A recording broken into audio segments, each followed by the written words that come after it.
13 years, guys. And she's worked with our team as a managing partner, as an inside sales and outbound sales manager for 6.5 of those years, almost 7. We are so grateful to have Courtney here today explaining to you how she has managed in the past couple of years where the market has been correcting, where she has actually improved her production and improved her sales year over year, all from an amazing place doing whatever it is that she wants to do. So Courtney is on track to hit probably close to 300,000 in gross commission income this year. And Courtney, tell us, you're not like an average realtor. You're not out there just, driving around, showing properties, going to appointments. How are you doing it differently from everybody else? So, thank you for the intro. Yeah, the entire business is on a referral base. So, everything I do is on prospecting. And then when the time comes for the buyers or sellers are ready to either go and look at houses or have someone over to do an evaluation, that's when I hand it over to the agents. So I will, I believe, get started. Okay, perfect. So I'll minimize this. Okay, so yeah, Jen introduced me. I'm Courtney Carroll. My presentation today is just about prospecting anywhere. So sitting still is not my strength. And yet I've created this business, which I'll go into everything shortly. So a quick introduction of myself. As Jen said, so yeah, I'm actually just turned 13 years licensed. I've been doing an ISA for over 6.5 years. And my number is now pretty close, if not just over the $300 million of real estate transactions that have been converted from online leads, which is almost $6 million in commissions that have come into the team. So like I said, I do a referral. So I get a portion of that, but I'm just under the 300,000 mark for this year. And every year I've seen about a 15% increase from day one. Beforehand, I did marketing and public relations in the automotive industry, then got into real estate.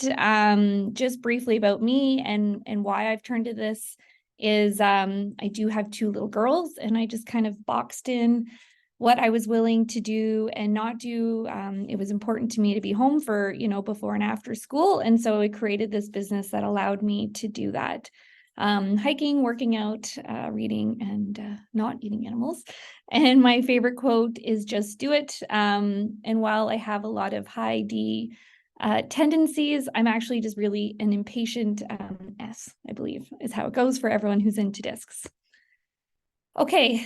So a quick disclaimer on all this. While I have been in real estate for 13 years, it's not, that's not my strength. I'm not here to tell you how to run your entire real estate business. Definitely reach out to Jen. I know she has coaching and training. There's a lot of better options. Not for me. I'm not a people person. Going out and looking at houses and emotions was not my strength. So I'm really just here to teach you about prospecting. So if you're just getting started, you would probably have a larger percentage of your business, more on that 35%, where you're actively going out and trying to find them. As you get more developed, you'll have the 50% will probably be your center of influence, past referrals, friends, family, things like that. So the focus and where I got started was the prospecting was just the just listed and just sold. That's how I started with Jen, was just calling around anything new and up. And then I would book an appointment and I would put Jen in the house and then take a referral from there. So that's definitely the foundation of how I got started in just doing ISA. And then since then we started a website and are now online leads are not sort of, they're 100% the bread and butter and take up all of my time. So I am able though to help you still on that just listed and sold, because I did do that for several years as well. Just trying to slow down.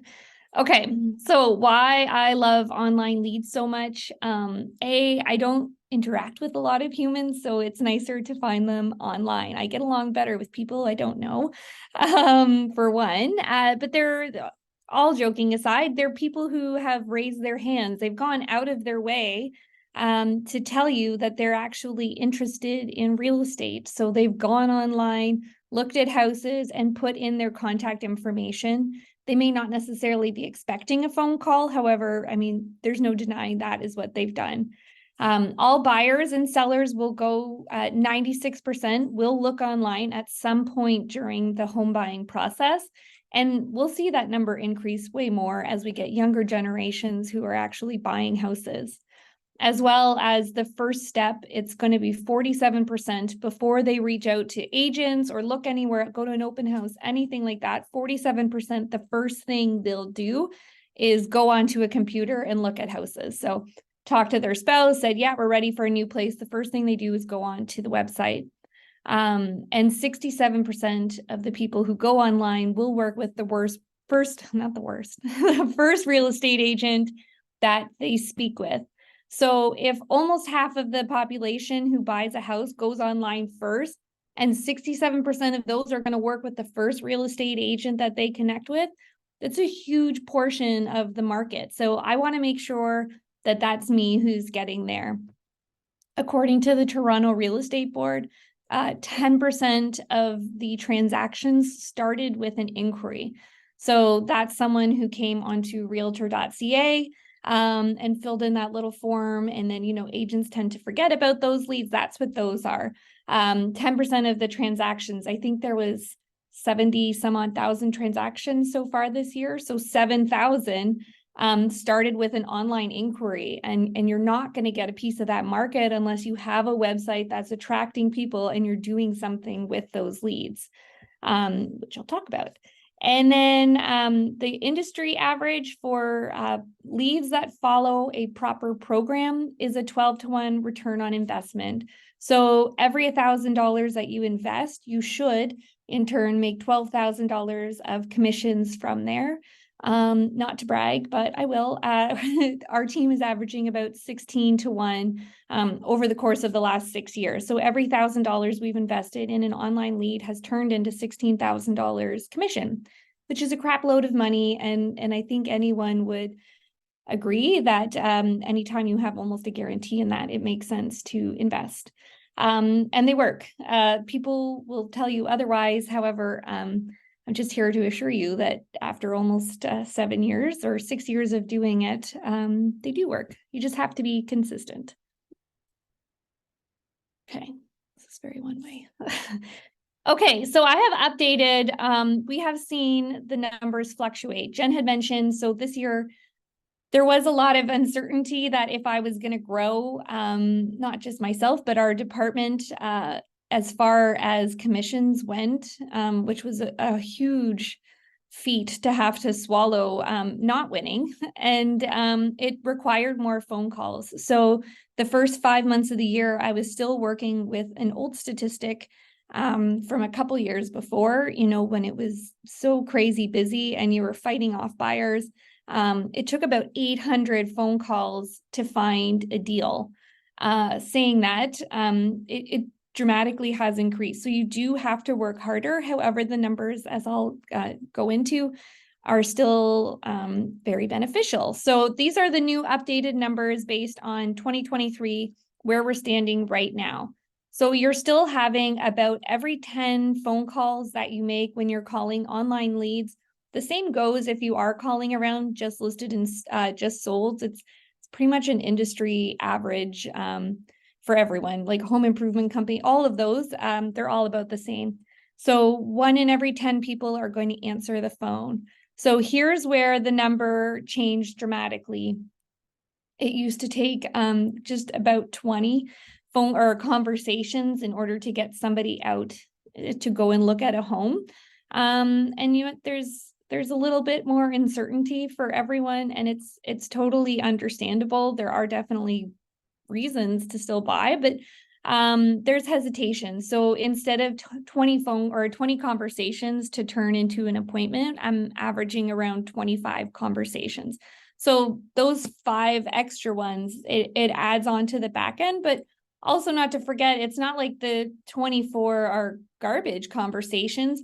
they're just nurtures and they might take a little bit longer. And you know what, that's so great because now 2024 will probably convert at a better number because we've taken more leads from this year and just pushed them forward a bit. So right now, though, it's about 25 conversations to get an appointment.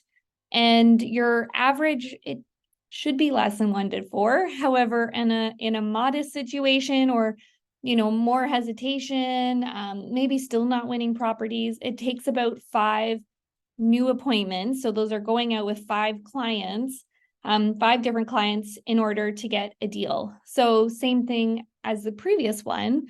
It doesn't mean that those 4 are garbage. They're just not buying right now. So maybe one of those move into next year and one moves into the year before. Like this really is a long-term game that's almost an annuity because you can bank on those people buying eventually from you. So saying that, the new math is 1,250 dials and then you get a deal, you get paid. And 1,250 probably sounds like a lot, and that's because it is. However, where I'll talk about in the future here a little bit about if you embrace those dials and incorporate them into your life and not strap yourself down to a desk where you have to just sit and focus and do those calls.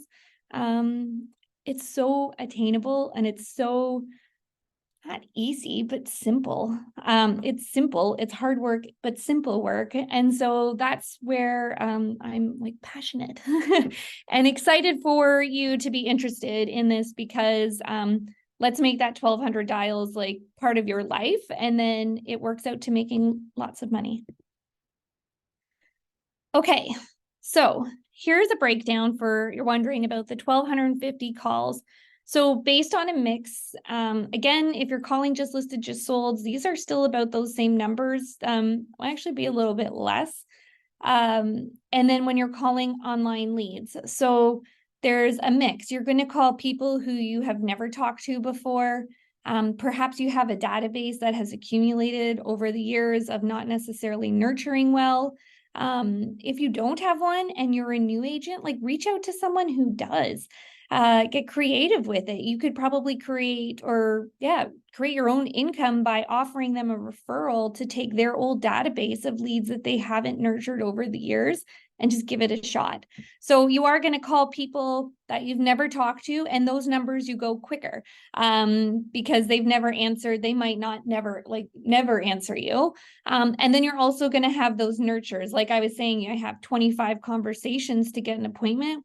Well, those 24 people, I probably have to bring 10 of them that I'm going to call them again in January. And then 10 of those, you keep calling them. So those phone calls, they do take longer. Because they answer. So the answer rate is more. If they've answered you once, they're likely to answer again. And then you're also having like a long-term nurture. You're not qualifying them quite as much as you are for those first ones. So long explanation, but that mixed together, you should average about 50 phone calls an hour. So that'll take you 25 hours of prospecting. The average house price when I pulled this in Ontario is $836,000. Depending where you are, that could be a condo or a mansion. But that is the average price. The average commission rate right now, who knows what they're all going to do, is 2.25%, which translates into $18,810 of commission.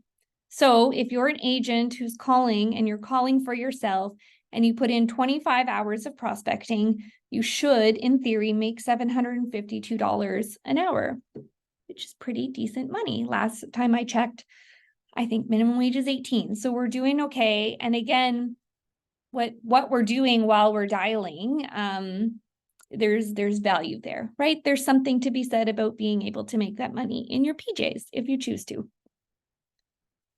Okay. So, there's definitely schools for thought. Everyone will tell you multitasking is a horrible idea. You are inefficient. You make mistakes. The statistic, I think, is like 24% longer when you do things. And that's right. And I don't disagree. I put the other day on Instagram, my hack is you press star. If you get someone's voicemail and you don't mean to be leaving them a voicemail or you've made a mistake, For me, it's usually, I don't mean to, but my hands are full and I'm doing something else. So it goes to it. I press star and then that deletes the message and I carry on. So it does take longer to get through phone calls while I'm multitasking, but I'm getting so much more done that it's not a chore. It doesn't seem like it. It's just kind of like a second nature. So the pros for it, where I find it's like that freedom, I'm not strapped to a desk. It's sustainable because I'm not having to sit and do something for 2 solid hours, or in my case, 7 hours a day. I'm able to just incorporate it into my life. And usually that's like a hiking trail or, doing housework that I don't want to do anyways. So it's sustainable. I can just keep going because it doesn't interfere with what I want to do, which has allowed me just a better lifestyle. Because when I'm off, the quality of life, because I don't have to do these things I would otherwise have had to do after I was done working, it's just so much more sustainable and you just like a better accomplishment. I don't know what that character is, that you need to check things off your to-do list, but that's what comes from being able to multitask. It feels so good to check that off your list. And it's limitless. It really doesn't cap you at all. If you're willing to take it with you, take prospecting with you and incorporate it into your day, there's no reason to stop at how much you can make in a year. So okay, so fun things you can do while you're dialing. Fun is a loose word. Housework, boring things like that, laundry, folding socks. I can't think of anything worse in the world than folding socks. My poor kids, they're never matched. So doing that, doing emails. Again, if you focus back on the fact, like I'm saying, 1 in 10 people are going to answer. You have 9 dials where no one is answering your call. So you can be doing things like don't write like a legal contract while you're dialing, but there isn't thought involved if you just embrace it's just dialing. And the only time I need to be on point is when someone picks up, in which case you stop everything you're doing and you give them all the attention that they need. Anyway, so more things for agents. If you have administrative work you need to do, your taxes, I say that like I've done any bookkeeping this year. However, I could have been doing all my bookkeeping so far, updating all your leads, property searches, walking. Yeah, at the beginning, if you haven't walked in a long time, you might find yourself out of breath. Slow down a little bit, bring some water, but you'll work up a good tolerance and it's great for exercising. Anything monotonous, anything that doesn't require you to have a hyper focus on it, you should be doing at the same time while prospecting. And then just know when I have to stop, I'll stop and give them everything, give them my whole attention. Okay, my kids did this last night. They were really excited.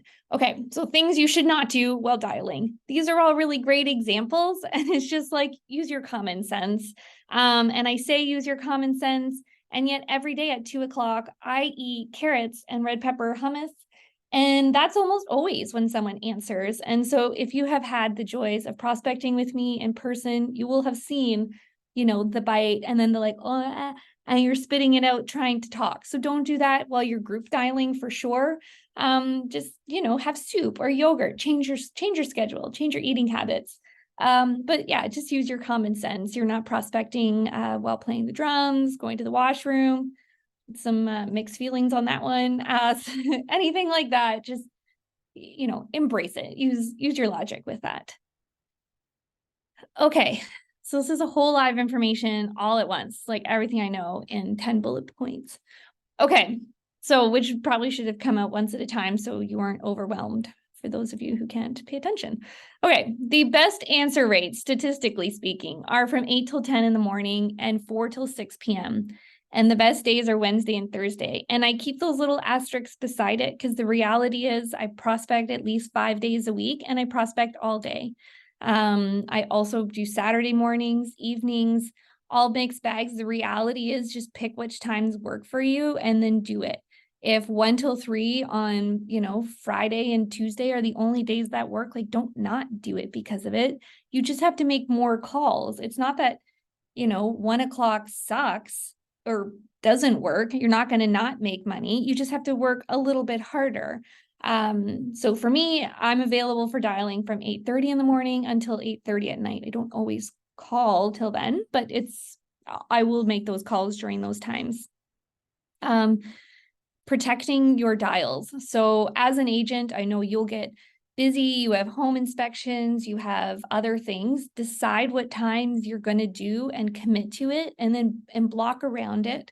When I would go into the office to do my dials, I should have had it because I had this hook hanger. So Jeb Blount, who wrote The Fanatical Prospector, who I really liked, he has like a door hanger thing that I then made into an actual door hanger that's like power hour, do not disturb. So like nothing interrupts those times. So pick that time and then treat it like you're booked in a meeting, and you wouldn't get up in the middle of a meeting and go grab a snack, and you wouldn't be doing anything else that would stop you from doing that. So you would be doing anything. So that's what I'm saying. You're saying to multitask. Okay, but protect your dials. So don't allow anything else to interrupt it. If you are working online leads, if you either have a website or you get one of those realtor.ca ones, you have to call them within 5 minutes. So the stats go that you're 21 times more likely that you'll ever reach the lead if you call them in 30 minutes or more versus if you call them within the first 5 minutes of their life, which is astronomical. So don't mess that up. Don't think about it. Don't pause. And if you're afraid that they're going to say that's too quick, well, they might. And what's really great is, we try to be efficient. So were you looking to make a move in the next 3 to 6 months, or are you just browsing? You just need to overcome that, because you're never going to lose a lead because you've tried too hard for them. And if you did, they weren't really going to work with you. So just get that one out. Because I know at the beginning I would wait, give them time. Maybe they want to look at a few places, and that's not the right way. Persistency, it takes an average of 6 calls to reach a lead. So if you do get when you do get new leads, call them again, call them a couple more times. I never stop calling leads. Every once in a while when I'm bored, I just pull in leads that were from 3 years ago that I never reached, and I'll make a whole list of that and give a run at it, right? So, but just keep calling until they tell you otherwise. Time blocking your day. So for me, and for you as an agent, would be very similar. So if I can't prospect, because no one else probably wants to hear from me at 5:30 in the morning, I use those early mornings and then evenings after the girls are in bed to write my emails to clients, if they're long-term nurture ones, as well as, if I've responded to everyone I needed to respond to or proactively emailed everyone. I also will type up text messages that I want to send the next day during regular hours, and I get those out of the way. So I'm not using anything thought-provoking during my dial times, because that needs to be my only focus of energy. So if it's a non-dialing time, that's when you're doing everything else. That's part of the process, because while dialing is still the most important part, there are other things that are working all at the same time. And that would go the same for creating your dialing list, who you are actually going to call, prepping that ahead of time. So again, just depends if you're calling around just listed, just sold, you want to prep that all the morning of or the night before. If you're working online leads, for me, I just have a filtered out system. So I know who I'm going to call, and I just pull it out. So nothing is cutting into those dialing times. Creating processes, I can help you with this if you don't have a CRM that does it. That's just automate anything that you can, which will be text messages, emails, and things like that, both for leads that you've never talked to, as well as leads that you're nurturing that don't require handholding. So if they're looking for a year or more, you don't need to really, you don't need to be thinking about what to say to them all the time. So if they're a year or more, you might set yourself those quarterly reminders to call them, and then that would be thought-provoking. The rest you could probably automate through emails and text messages that would be logical based on their timeline for them to be receiving. So that just, again, anything that you can do to free up your time and give you more phone time. So you could be having not FaceTime, but I guess voice time with your clients or potential clients, the better. So also having a headset, I have transitioned to pods. So now I have a couple of those ones with the beeping things because I lose them all the time. So I have two of those. I used to use like Beats. They were okay. The voice wasn't as good. However, figure out what's more comfortable for you.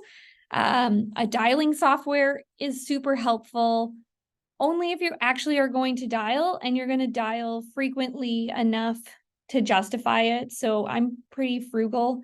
I probably shouldn't be, but I am. So the idea of going out and spending $100 a month on a dialing software, if I wasn't going to use it, might deter me some more. So really you can do a lot of this exporting onto an Excel. And then quick hack on that, if you download it onto your cell phone as view instead of download, it turns all the phone numbers into hyperlinks. So then you can just click them and dial like that, but you don't actually have to manually do it. So it speeds it up pretty well. So headset, dialer, software, that would just be any basic CRM that you use, just to make sure you're making sense of everything. And again, if you're a solo agent who's just getting started, like Excel does some pretty fancy things.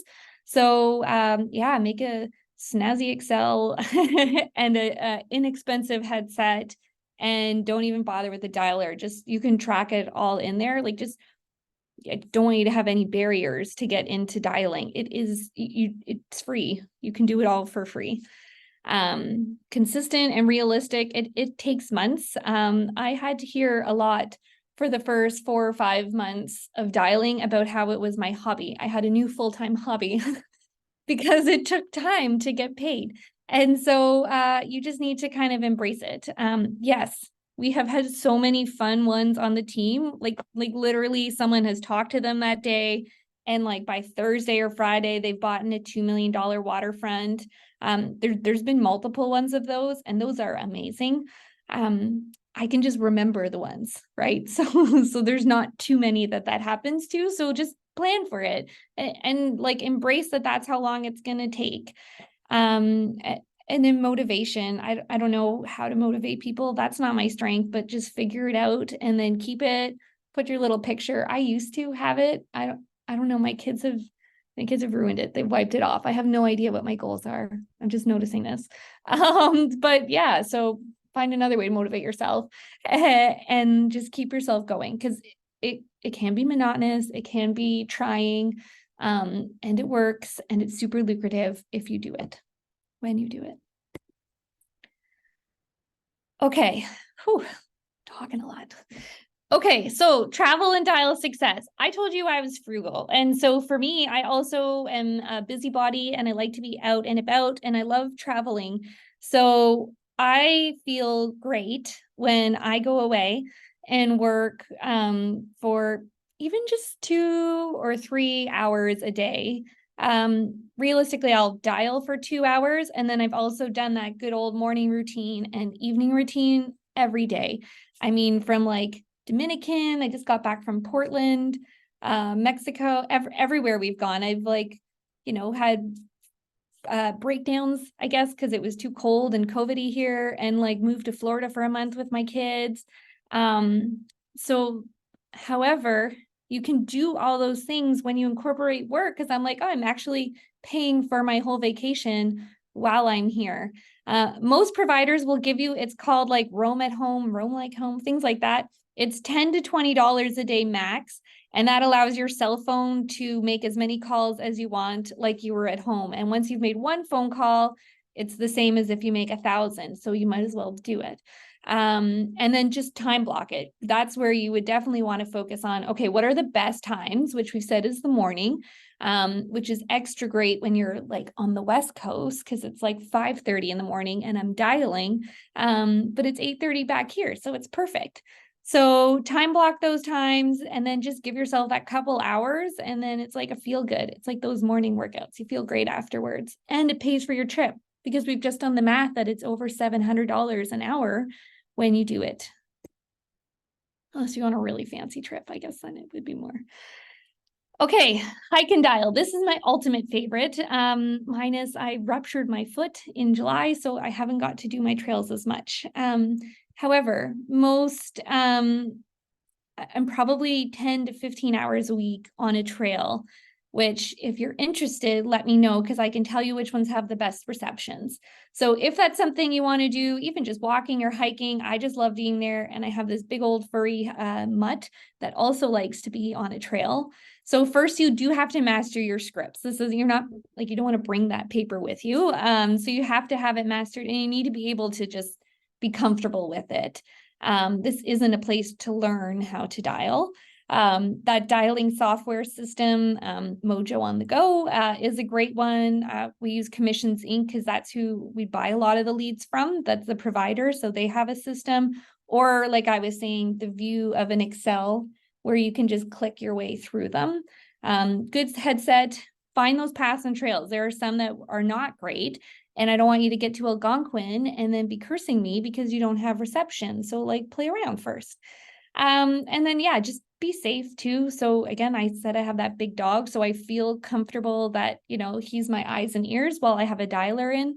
So, a pet or a pal, maybe some mace. I think that's illegal. So maybe don't do it. One pod in. Anyways, be safe about it, but go out and enjoy nature. And again, like anytime you can make prospecting a money generating thing and get to like embrace life or do whatever it is that you like it's just such a gift, such a gift. I think this is it. We have lots of time, so hopefully there's some questions. So the next step for it, follow on Instagram. I just started this and that'll have like little daily hacks on things. Also, we're doing a presentation at the end of December on the 29th in the EXP world. I'll be going more into like stats and scripting, like how to master the actual conversations and objection handling. So that'll be on the 29th.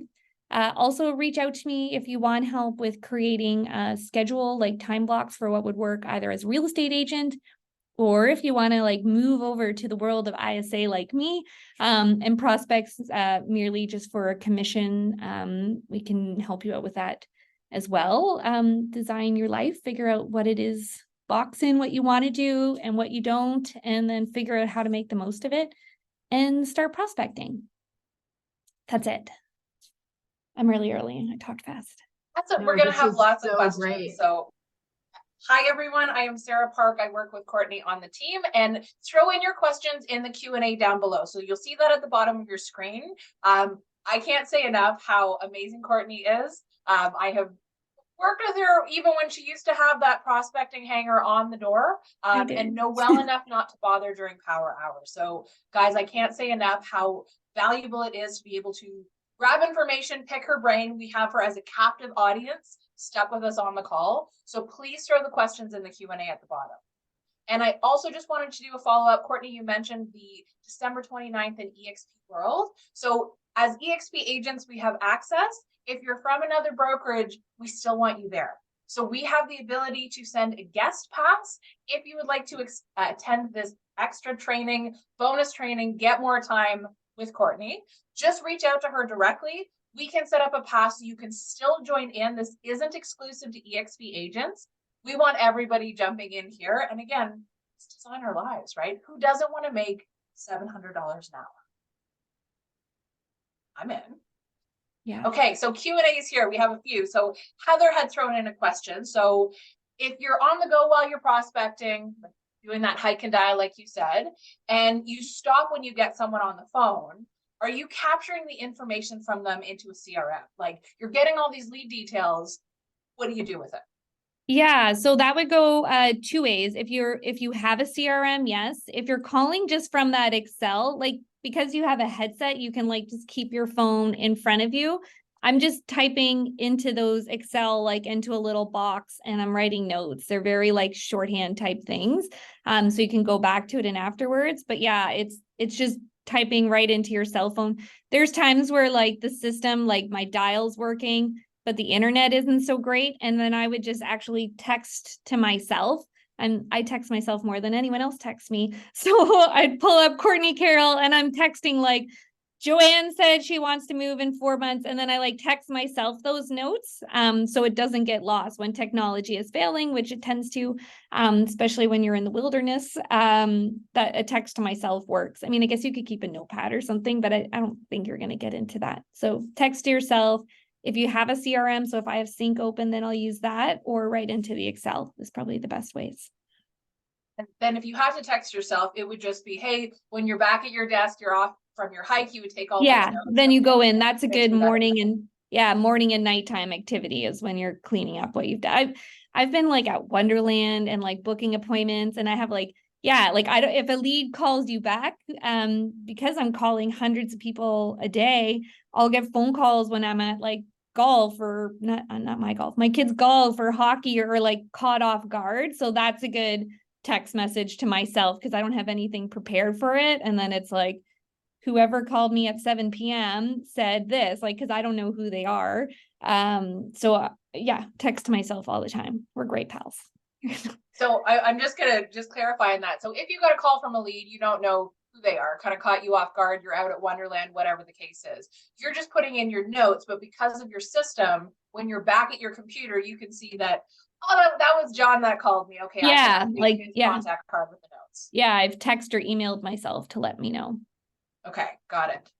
All right. We have a question here from Chuck. Hi, Chuck. So when do you know in a call that a consumer is ready to convert to a client? Like what triggers you to know that it's time to connect them with an agent from an ISA perspective? Oh gosh.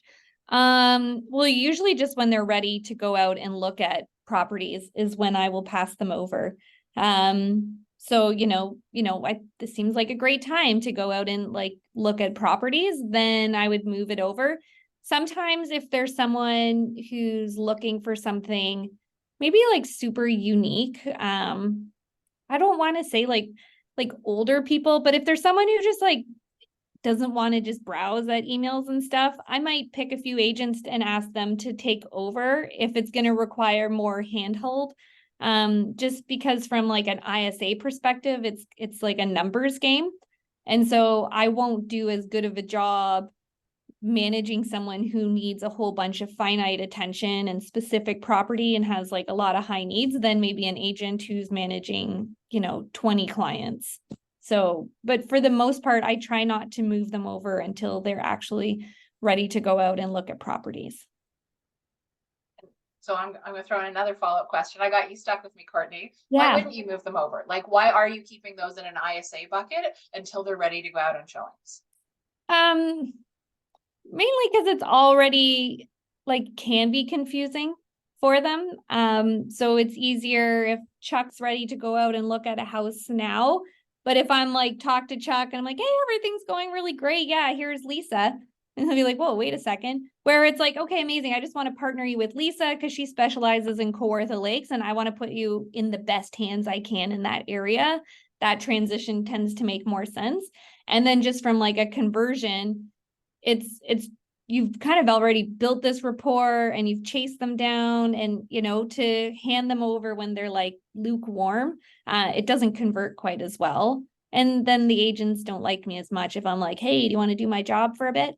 They like me way more when I'm like, you want to go to Friday Harbor on Tuesday? They're like, yes, I do. I do want to go to Friday Harbor on Tuesday with a qualified buyer. So that's it.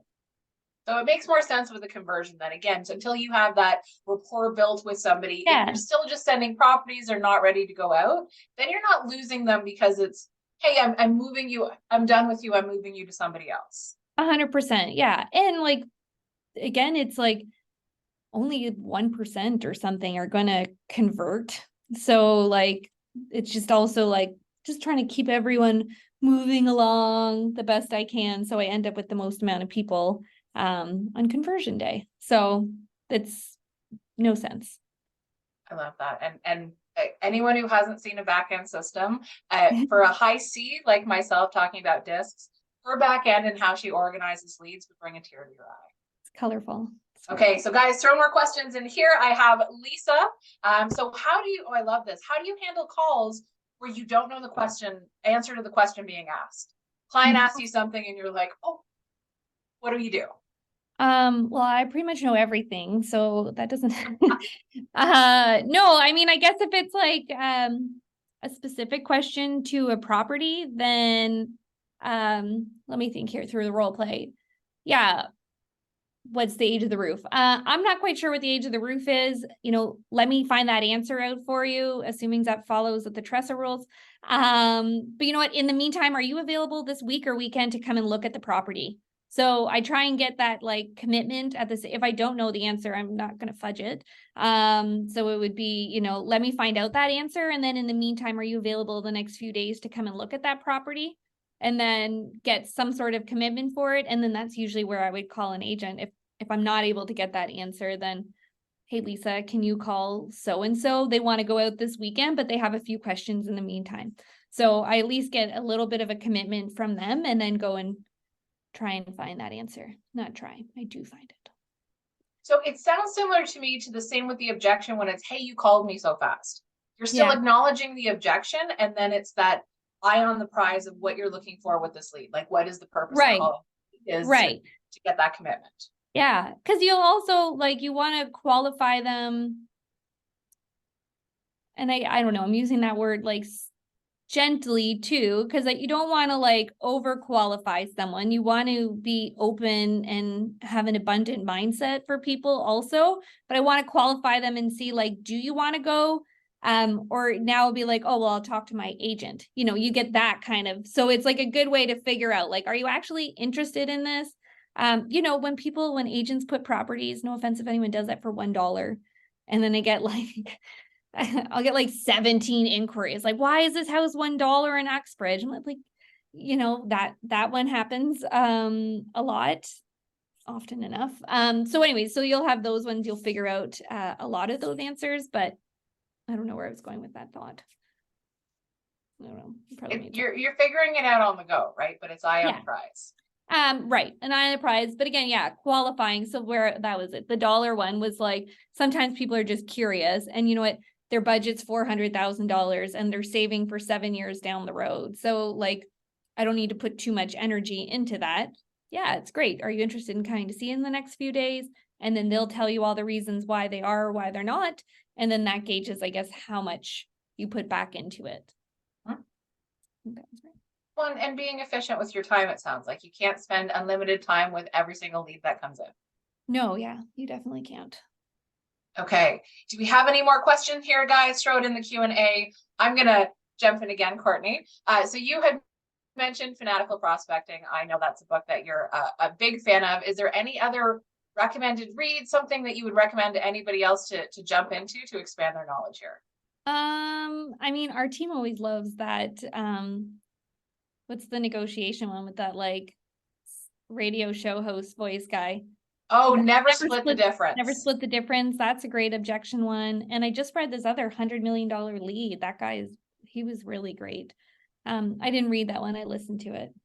The one thing that was very effective for me, that completely confirmed that I only want to be ISA. That was Gary Keller's book, but I took it into I'm just going to hyper focus all my energy into creating a referral business so that I can and can't do what I want to do. And then actually I get that other one was I think it's Unf yourself, one of those self-help type books, but that gave me this boxing visual where it was here's what I'm willing to do and not do.